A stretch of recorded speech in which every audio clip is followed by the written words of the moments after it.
Arayata, which is also one of the board of directors of CCAP, no, chair, and I co-chair this council of CCAP, which is very important for our industry. I guess the last 3, 4, 5 years, it's been really a challenge for all of us every time we encounter certain calamities, nature or man-made.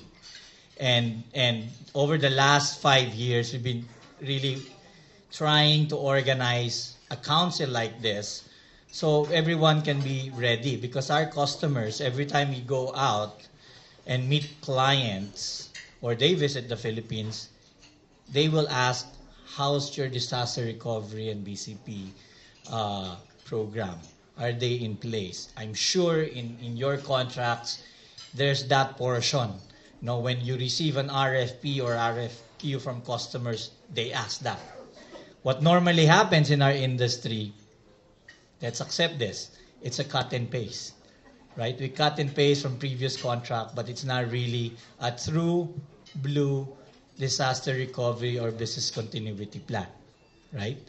We have different locations, but all locations or our offices and our facilities are probably within 80 to 100% utilized. So in disasters, how can you use that if it's 80% or 100% utilized, right? So before we proceed, I'd like to see among the people who attended, who are from companies and you're the BCP head or facility head of the company. Can you please raise your hands? All right. Okay, and the rest are operations? Yeah? IT? Anyone from IT? Wala akong customer. In today's membership meeting, let me clear that. A BCP Council membership meeting, we invited speakers. In fact, your BCP Council has been meeting regularly, and there's really a lot of plans. And there's like 4 initiatives that we really wanted to launch immediately. And this is something that I know, and I guess your BCP Council, quite ready. No? And we know that we can launch it. So we invited a speaker from Project NOAA who will help us describe, what's on the government side, what they're doing in terms of helping our industry, as well as people from Pag-asa. And one of our members gonna share their BCP practice in their company. And we would like to share that. And in fact, I would like to thank HGS Fed for really opening and sharing what your company is doing. And I guess that's why our industry is so successful, because we really share a lot of information.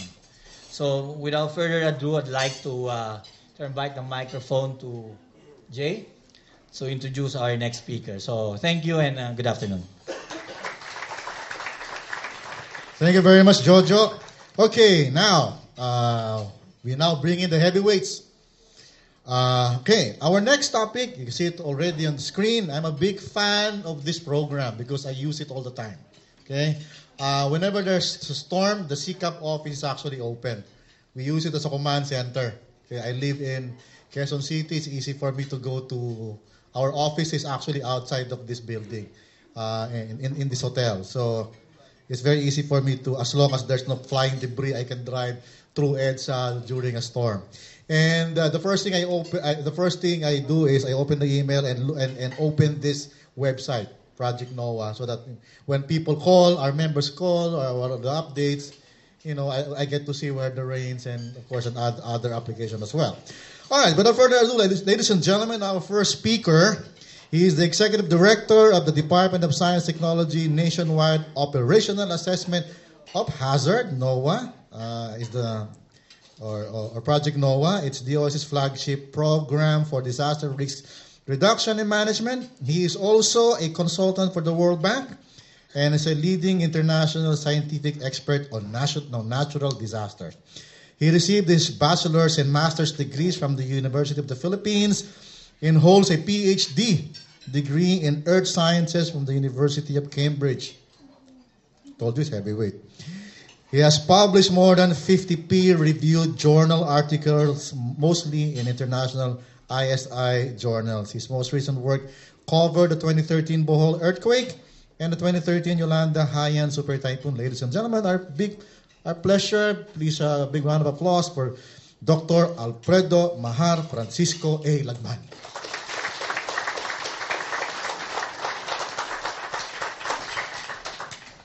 Thank you for the very nice introduction. I sort of tailored the talk about the UST Project NOAA. I took out probably more than 50 slides and left behind some important slides that I think would be useful to you. I think. No, I'm not sure if it will be useful, but that's what I think. It's up for you to decide whether it will be useful or not. Anyway, I'll be starting off with Project NOAA.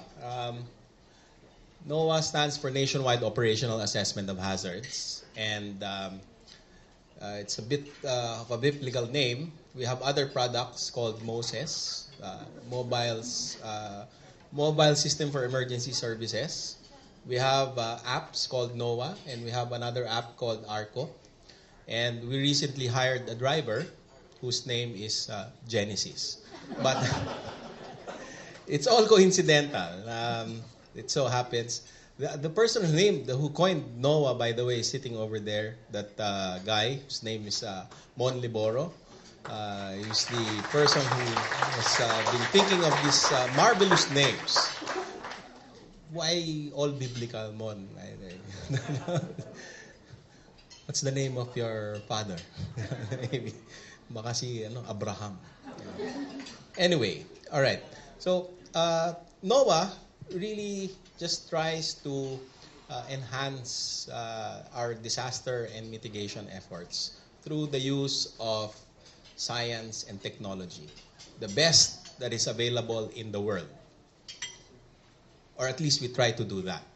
And we make a very serious effort to collect the current understanding worldwide of certain natural phenomena and try to get the tools that are out there in the world and put all of those tools together as well as the research, and it's called NOAA, and all of those outputs are put in the forefront of our battle against disasters, which is a huge problem in the Philippines. What you're seeing is a flood map. That's one thing that we do at Project NOAA. To be able to do these maps, we had to buy equipment. One of the key messages of NOAA is local capacity and local resources. And that's the best technology available, called LiDAR, to map out the landscape of our country in 3 dimensions, or 3D. That's what you're seeing there in video. And the accuracy of that map in terms of the landscape is 15 centimeters vertical accuracy, and there are 2 elevation points per square meter. That's unprecedented in Philippine history, and it's one of the most advanced in the world. I think for this region, in the Southeast Asian region, we're advanced compared to the other countries in terms of our capability to map out our landscape at that resolution. And with that kind of map, the high resolution map, it affords us to be able to create scenarios of floods using Pag-asa data. They've got several decades of historical rainfall data. We use that, put it in the computer along with the high-resolution topographic maps, and generate the floods so that we will see the distribution of the floods, the height of the floods, in relation to features in the community, to the houses, to the churches, to the roads, and so on and so forth. It's important that we have detailed maps because it's the only way to raise awareness. Because if the people don't relate to the problem, because they don't see familiar features in relation to the flood hazard problem, it does not raise awareness. Detailed hazard maps raises awareness, and that is really the first step towards disaster preparedness. Okay, next slide, please. Apart from flood maps that are detailed and high resolution, we also do landslide hazards. The red bits that you see there are slopes of a mountain that are unstable. We identify them. And the blue parts are if those unstable slopes of the mountain collapses. If they collapse, they would propagate and they would be outlined there in that map as blue. So basically, we try to identify at barangay level, because the black outlines that you see there are barangay borders or barangay boundaries. So within a barangay, you would see the unstable slopes, and if they would fall, or if there's gravitational collapse, you would know where to go. And if they are not colored, that means that there's no landslide hazard in the area. Next slide, please. Next slide, please.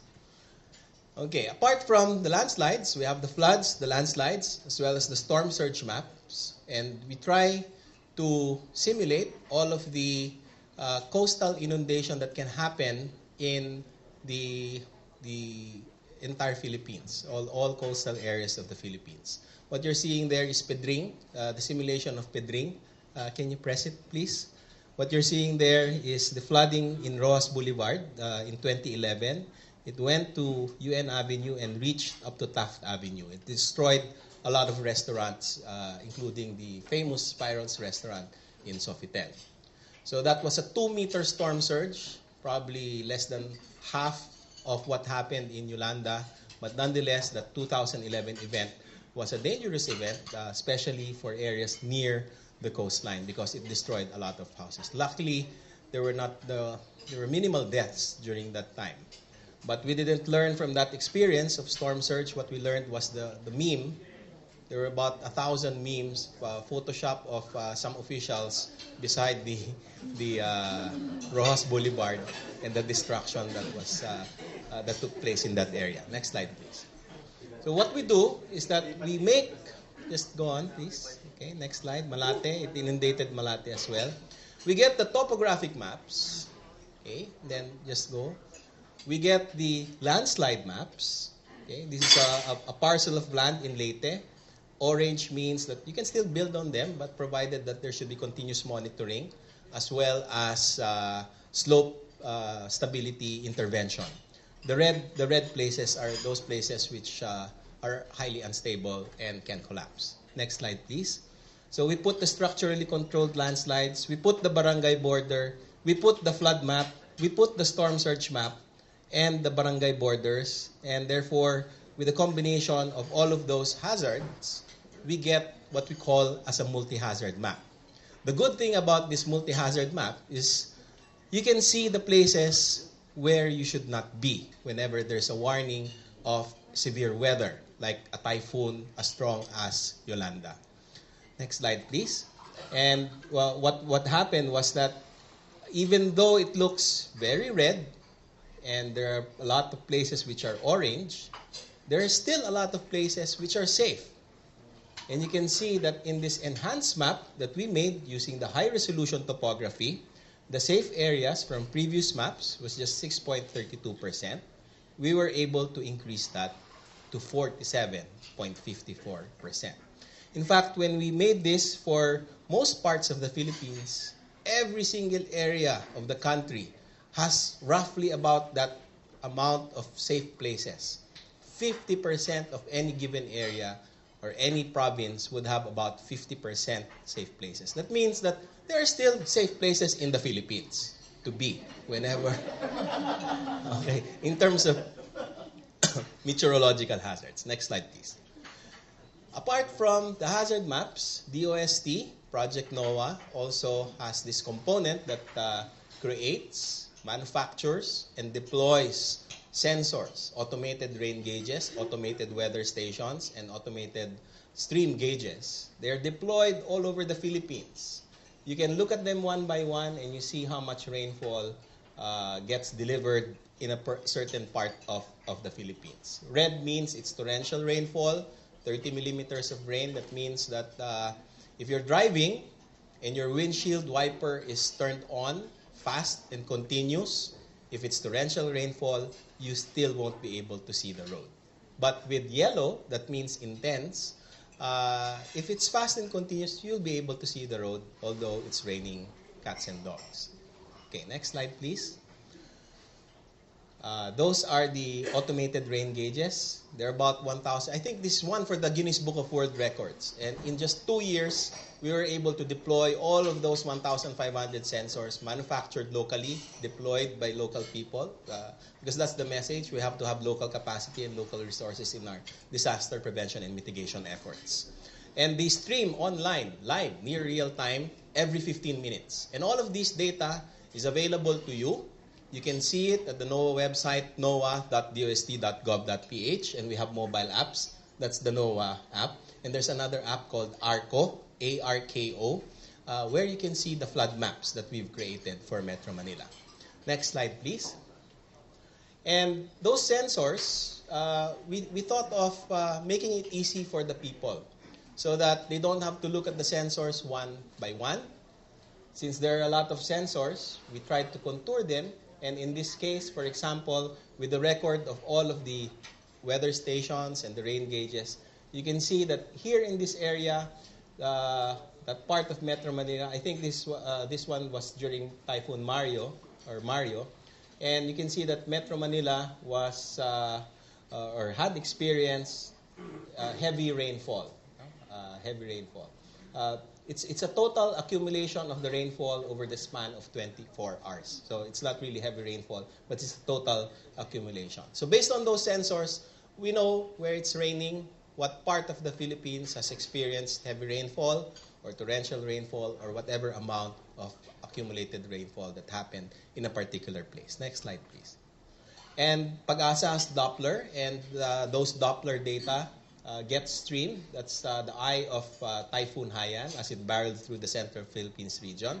And the Doppler data also has records of the intensity of rain. If it's pink, that means that the place under that colored area is experiencing this corresponding amount of rainfall. Again, just for your reference, 30 millimeters of rain, that's torrential rainfall, and that's really very heavy rain already. If it's more than that, 50 millimeters per hour or 70 millimeters per hour, that's really an extreme type of rainfall. Next slide, please. Okay, so you probably would like to know about this because it's a list of the MMDA flood-prone areas. The MMDA made the list. It's about a list of 21 flood-prone areas. This is not the type of flood that kills. It's the type of flood that is a nuisance because whenever there are floods, there's heavy traffic, and when there's heavy traffic, we waste a lot of gasoline being on the road. And next slide, please. Somebody tried to put it on a map, and we tried to put it on a map as well. And that map, next slide, please, you would see that all of those places are actually captured in our flood map. That's available in the NOAA website, noaa.dost.gov.ph, and in the new version of NOAA, version 2, called beta.noaa.dost.gov.ph. So all of those in the list, like for example, Philcoa, EDSA, Balintawak, Arpapa, Quezon Avenue, are captured in our flood maps. Next slide, please. Let's go on. EDSA Camp Aguinaldo, the dreaded lake in Mega Mall, along EDSA. Padre Burgos, this is in front of City Hall. I'm sure you've seen that. Next slide, please. Buendia South Superhighway, Don Bosco, EDSA Pasong Tamo, Osmeña Highway, East Service. They're all captured in our flood maps. Next slide, please. Let's go on. The Merville West Service Road. And all of these maps are available to you. They're just in the ARCO iOS app. No? It's available for iOS and it's available for Android. It's not available for BlackBerry. Pang matanda kasi yon. Next slide, please. Okay. Sorry, bato-bato sa langit. Okay. Last October 7, 2014, we had flooding there sa Ayala. Well, just in front of Manila Peninsula. No? Flooding October 7.